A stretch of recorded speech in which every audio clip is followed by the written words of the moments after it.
Hello, bienvenue dans cette nouvelle vidéo sur le pouvoir personnel.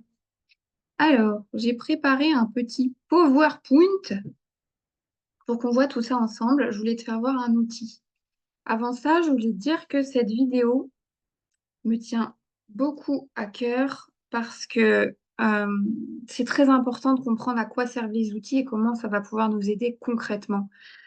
J'ai l'impression que le développement est sous-coté. J'ai l'impression que En fait, une fois qu'on a compris tout ça, on se trouve loin des gens qui sont dans le faire, faire, faire et qui, en fait, on a mis tout son être, ce qu'on croyait, nos rêves d'enfant et tout ça tellement dans une petite boîte que, ben, voilà, quand j'aborde ces vidéos-là, je me dis, est-ce que les gens vont rester, est-ce qu'ils vont comprendre que c'est vraiment un enjeu que de comprendre tout ça pour revenir à la vie et encore plus loin que ça, derrière ça, il y a le fait de se laisser traverser par ses idées, ses inspirations, ce qu'on souhaite donner au monde pour donner le meilleur, offrir le meilleur pour aider les gens.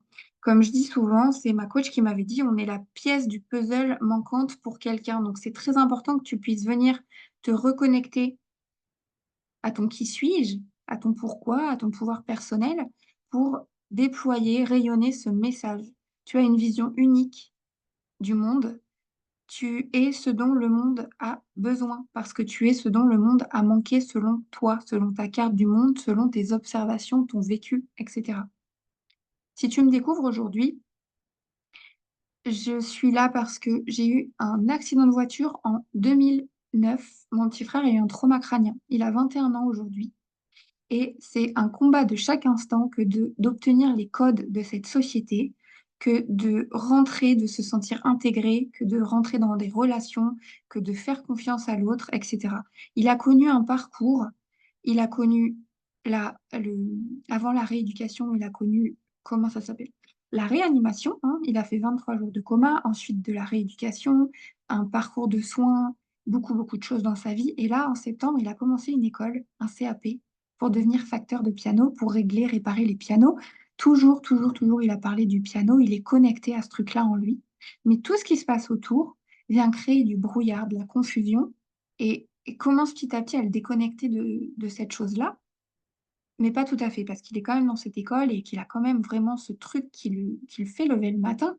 Donc, tout est mélangé. Et c'est pour ça, c'est vraiment pour lui là que je fais cette chaîne YouTube pour donner tous les outils qui peuvent aider à comprendre les humains, le jeu des humains, les égos des uns et des autres, les blessures, les masques, les fonctionnements, pour pouvoir petit à petit, en fait, il faut d'abord accepter pour pouvoir prendre conscience et pouvoir le changer. Tout ce qu'on n'a pas accepté, tout ce qu'on ne voit pas, ne peut pas être changé. Donc, on va faire remonter comme ça petit à petit des choses à la conscience et petit à petit, tu vas pouvoir voir ta vie s'améliorer, voir les choses changer. Donc, retrouver son pouvoir personnel et on va parler du triangle de Cartman aujourd'hui. Donc, on est là pour l'instant. Cartman nous dit dans un triangle où il y a trois rôles: la victime, le persécuteur et le sauveur. Donc là, pour l'instant, on est là. Si tu n'en as pas conscience, si tu ne connais pas cet outil, on est ici. Et petit à petit, moi, à la fin de cette vidéo, je voudrais que tu puisses retrouver ton jeu souverain, ton pouvoir personnel grâce à tout ce qu'on va voir ensemble. Donc Cartman, il nous dit, en fait, il propose cet outil, là, victime, persécuteur, sauveur, le triangle dramatique, ça s'appelle aussi. C'est un outil pour sortir de nos enfermements dans des rôles improductifs et malheureux où se perd l'énergie coopérative. Je ne sais pas si tu as cette impression, si tu as ce sentiment quand tu reviens du travail ou des réunions ou des choses comme ça, où tu es épuisé, fatigué et en fait tu sens qu'il ne s'est rien passé dans le fond, quoi. Donc, c'est là que c'est important de venir reprendre son pouvoir personnel et c'est ce qu'on va voir ensemble. Puisqu'il nous dit, seule la coopération de je souverain quand chacun des personnes qui sont en jeu vont être dans leur souveraineté, va permettre à un nous d'être fécond, à un groupe d'avoir de la coopération, de rentrer en coopération et donc de créer des choses, de mettre en place des choses, d'être productif. Donc sur la scène du triangle dramatique, quand on est gouverné quand je suis gouvernée par mes peurs ou mon sentiment d'impuissance, j'encourage les autres à entrer en scène dans leur rôle. Donc, si je fais la victime de persécuteur et de sauveur, si je suis dans le rôle du persécuteur, de victime et de sauveur, et dans le rôle du sauveur, j'invite des gens à rentrer dans le rôle de victime et de persécuteur dans ce triangle dramatique. Donc, très rapidement, la victime, quand je suis dans le rôle de victime, parce qu'on va passer par tous ces rôles-là, selon nos conversations, nos relations, et puis ce que les autres nous invitent à être aussi, hein. Et tout ça, c'est inconscient. Enfin, qu'on n'a pas, enfin, moi, tant que j'avais pas vu cet outil, je savais pas comment j'allais. Je savais que ça me prenait de l'énergie et que c'était pas productif. Je croyais que c'était ma communication qui allait pas, ou que, tu sais, en tant qu'hypersensible, on se remet en question, on se pose plein de questions, on rajoute du brouillard sur le brouillard. Et en fait, ça éclaire beaucoup de choses. Donc, quand j'étais dans ce rôle de victime, je me sentais impuissante de changer les choses ou les situations. Donc, j'avais envie d'abandonner, de me rebeller ou de me soumettre. Ça, déjà, c'est, tu vois, quand tu es dans ce rôle, t'as vraiment, tu vois pas comment tu vas y arriver. Donc, c'est ah, c'est de leur faute, ou c'est à cause d'eux que j'y arrive pas, ou c'est la situation qui me permet pas. Voilà, je suis victime du truc, donc j'ai juste envie en fait de me rebeller, de me soumettre ou d'abandonner. Et là, moi, tout de suite, je vois le lien avec la blessure d'abandon. J'ai fait une vidéo sur le sujet. Ça peut aussi te donner des clés de lecture par rapport à ça. C'est vraiment intéressant. Euh, donc, si j'ai envie de rentrer dans ces trois rôles-là, j'ai pas du tout envie de coopérer. Donc là, déjà, la victime, elle va empêcher de créer cette coopération, tu vois, au milieu. La croix, là, c'est impossible de coopérer tant qu'on est dans ces jeux-là. Le persécuteur, lui, c'est quand j'ai peur. Quand je suis dans la peur, j'ai envie d'imposer mes règles. Parce que quand j'ai peur, j'ai besoin de sécurité. Donc j'ai envie d'imposer des règles inutiles, incomprises, enfin, qui vont servir à rien. Parce que bah, moi, j'ai besoin de sécurité, en fait. Et le sauveur, donc oui, toutes ces masques, encore une fois, hein, comme dans les blessures de l'âme ou quoi, vont être les messagers d'un besoin qui n'est pas compris, qui n'est pas entendu, qui n'est pas reconnu. Donc c'est pas je me flagelle et je me culpabilise, c'est je commence à comprendre à quoi servent les émotions, à quoi servent donc ces comportements, ils vont m'indiquer des besoins. Et le sauveur, lui, c'est quand je manque de confiance dans les capacités de l'autre et donc j'ai vraiment envie de me sacrifier pour tout faire parce que sinon, on va pas y arriver, en fait. Si je suis pas là pour sauver, on va pas y arriver. Donc voilà, c'est ce qu'on vient de voir. Et je rebondis là-dessus parce que c'est vraiment important de prendre conscience de tout ça pour pouvoir en sortir. La victime, elle se sent impuissante à faire changer les choses ou elle se sent victime de la situation ou des autres, donc elle a juste envie de se soumettre, de se rebeller ou d'abandonner. Je t'invite à voir dans quelles circonstances, dans quelles situations tu as envie de te soumettre, de te rebeller ou d'abandonner et voir comment la prochaine fois tu peux aborder ces situations, ces conversations, ces relations en étant dans ton pouvoir personnel, c'est ce qu'on va voir juste après. Quand je suis dans le mode sauveur, et tu sais, j'en parle beaucoup aussi sur cette chaîne, le syndrome du sauveur, j'ai envie de me sacrifier parce que j'ai cette responsabilité que je dois sauver le groupe, que je dois sauver l'autre, que je dois aider, parce qu'en fait, je recherche de l'amour, tout simplement. Donc le sauveur, malgré son manque de confiance dans la capacité des autres, il a terriblement besoin que on reste ensemble. Le sauveur, il existe par le groupe parce qu'il a besoin d'amour. Donc je vais me sacrifier.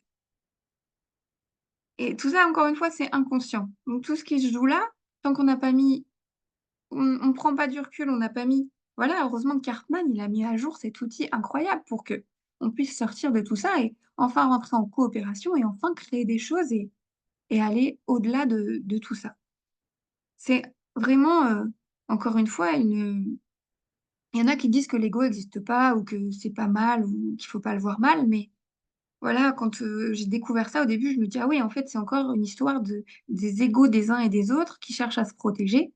Donc, soit tu rentres dans le jugement par rapport à ça, soit on va en arrière-plan comprendre que chacun a des besoins dont il n'a pas conscience et donc que ces comportements se rejouent jusqu'à temps qu'on puisse mettre le doigt dessus pour en sortir. Puisqu'avant tout, il va falloir accepter, regarder en face avant de pouvoir changer quoi que ce soit. Et le persécuteur, lui, a besoin de sécurité parce qu'il se sent angoissé, il a peur de ne pas atteindre les objectifs, il pense être le seul à avoir des risques, donc il a vraiment envie d'imposer ses règles. Il va sortir ce comportement de persécuteur, des règles inutiles, voire maltraitantes par rapport aux autres, enfin, qui vont être, comment? Je vais retrouver le mot juste après.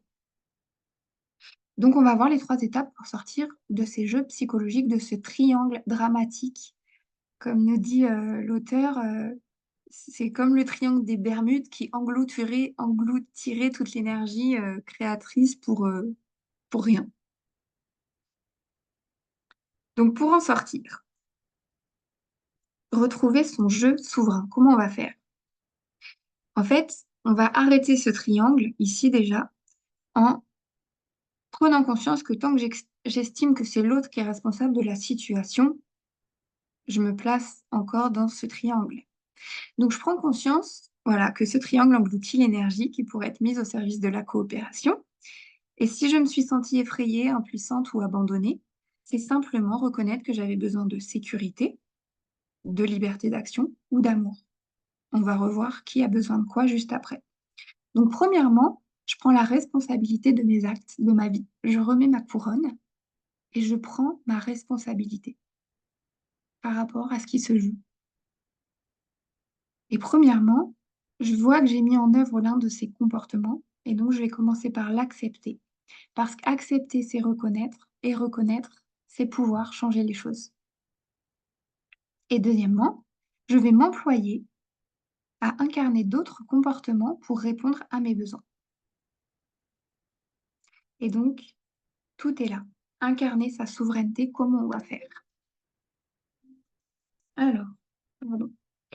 Pour incarner sa souveraineté, la victime qui, avant, dans ce rôle de victime, minimisait ses capacités, se laissait submerger par ses émotions, refusait sa responsabilité, entretenait son défaitisme et sa confusion, la victime a besoin de liberté d'action.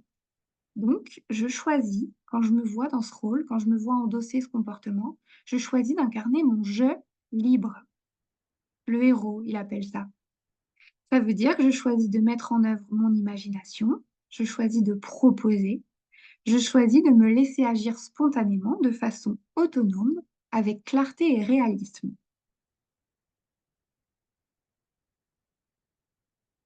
Ok? Le sauveur. Quand je me vois agir comme tel, j'agis hors de mon rôle et de mes compétences. Quand je suis sauveur, j'agis sans attendre une demande de la part de l'autre et je me sacrifie, je fais tout. Quand je reconnais ça en moi, en fait, je sais maintenant que j'ai besoin de reconnaissance, de m'intégrer, de contribuer. Donc, je choisis d'incarner mon je contributif. Je deviens un souteneur coopératif. Et là, je choisis de participer par plaisir. Je choisis de rester dans mon rôle, hein, de mettre en œuvre mes compétences réelles en respectant mes limites à la demande de l'autre et en le laissant faire sa part.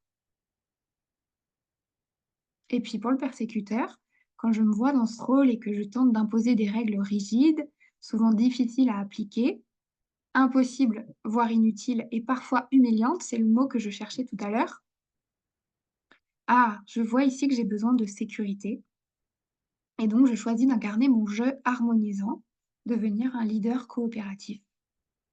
Je choisis de proposer des règles souples, utiles, applicables, respectueuses et protectrices parce que je sais nourrir mon besoin de sécurité. C'est comme avec la vidéo ici que tu peux trouver sur cette chaîne sur les émotions. Il y a la météo des émotions avec la tristesse qui a besoin de réconfort, la colère qui a besoin de limites, etc., etc. Nous avons tous les mêmes besoins fondamentaux. Nous sommes tous des humains, nous sommes reliés par ces besoins. C'est des nappes phréatiques de nous-mêmes, hein, comme dit Thomas Danzambourg dans la communication non violente. Et troisièmement, c'était en 3 étapes, il ne reste plus qu'à coopérer. Voilà. Donc ici, tu as tous les éléments pour sortir de ce jeu, de ce triangle dramatique. Quand tu vois que ça commence à se rejouer, il va falloir faire un pas de côté et te reconnecter à toi. C'est vraiment le message que je transmets dans mes programmes, dans mes accompagnements, quand je coach. c'est comment on va venir se reconnecter à soi et je vais venir mettre le bon outil en face de ton besoin, en face de ce que tu es en train de vivre pour que ça ait du sens et que ce soit concrètement actionnable tout de suite. Dès que tu sors de coaching, il y a des choses qui bougent, il y a des choses qui se mettent en place et il y a vraiment des transformations fulgurantes. Voilà, j'espère que ça t'aura aidé à sortir, à comprendre ce qui se joue dans nos relations, pourquoi on perd de l'énergie, pourquoi on a du mal à coopérer. Et je te laisse avec tout ça.